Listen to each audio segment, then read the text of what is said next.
The ancient foundry has been around for quite some time, known as the place where powerful Valyrian steel weapons are forged, essential for training Tier 5 troops.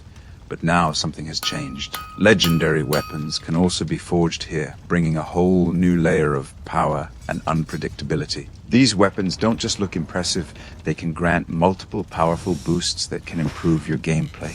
So what exactly is this new system? How does it work? Let's dive into the details. Let's take a look at the ancient foundry. Right away you'll notice a brand new tab, Legendary Weapon. This is where the new forging system comes into play.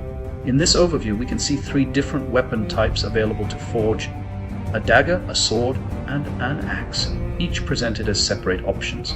Beneath each weapon, its name and power are displayed, giving you a quick idea of what you're working with. At the top you can also see the combined total power of all these weapons. On the right hand side there are additional menu options like consignment, weapon, and warehouse. And finally at the bottom there's the cast button, which is where the forging process begins. When you click on cast, you're taken to an overview of all the weapon blueprints available in your inventory. These blueprints are mainly obtained through completing bounty quests, and they come in 4 different qualities: uncommon, rare, epic, and legendary. On top of that, there are 3 weapon types to choose from: sword, dagger, and axe. The quality of the blueprint plays a crucial role, as it directly influences your chances of forging higher quality weapons. Depending on the outcome, this results in weapons with 2, 3, 4, or even 5 attributes. These attributes can vary widely. Of course, you have the expected battle stats, but there's much more to it, including boosts to resource storage, gathering speed, resource production, army size, marching speed, healing speed, hospital capacity, and even stats like motivation and endurance. Just like the weapons themselves, these attributes also come in different qualities, from uncommon all the way up to legendary, with increasing values and percentages. When it comes to crafting, you have 2 options. You can choose automatic crafting, which handles everything instantly, or go for manual crafting, where you can customize the appearance of your weapon. Manual crafting breaks the process down into multiple phases, each requiring specific tools. To progress, you'll need to reach 100% completion for each section before moving on to the next.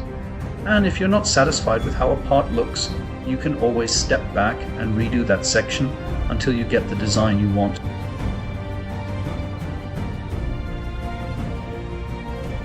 Next up, the warehouse. Here, you get a full overview of all the weapons you currently own, neatly ordered by their quality. It gives you a clear picture of what you have available and how strong your collection is.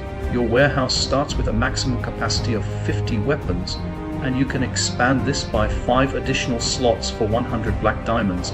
This is important because if your storage is full and you craft a new weapon, it won't be added, meaning you should always make sure there's space available before forging. You also have the option to recycle weapons. By doing this, you convert them into grey ingot coins, which can be used in the weapon section. As expected, the higher the quality of the weapon, the more coins you'll receive in return. Now, let's have a look at the weapon shop. This shop operates on a weekly cycle, resetting every 7 days. The selection itself is fixed, but each item has a limited number of times it can be purchased per week. Here you can obtain legendary blueprints for swords, daggers, and axes using your grey ingot coins, making it a key place to invest the materials you've gained from recycling weapons. In addition to that, there are also items available for light forged coins.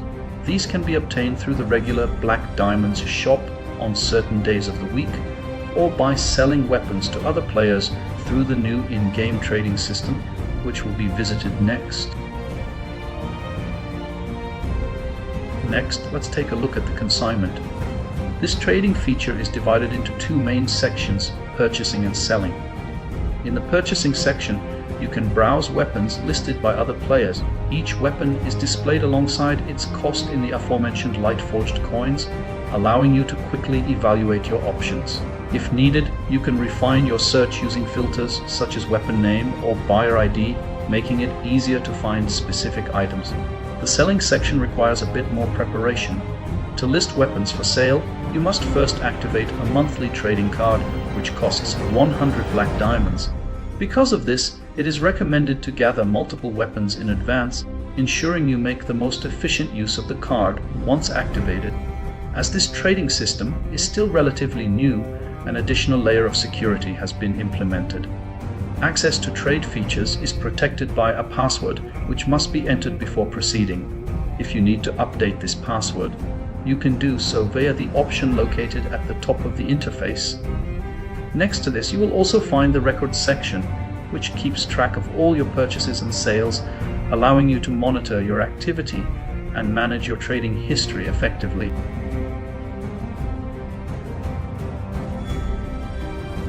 Overall, these new legendary weapons bring a really interesting shift to the game. They give you a lot more flexibility in how you build your account.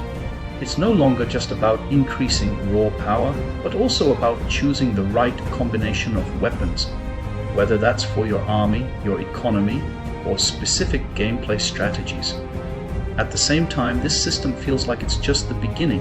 It's very likely these weapons will be integrated into the quick adjustment feature, making them easier to manage and swap depending on your needs.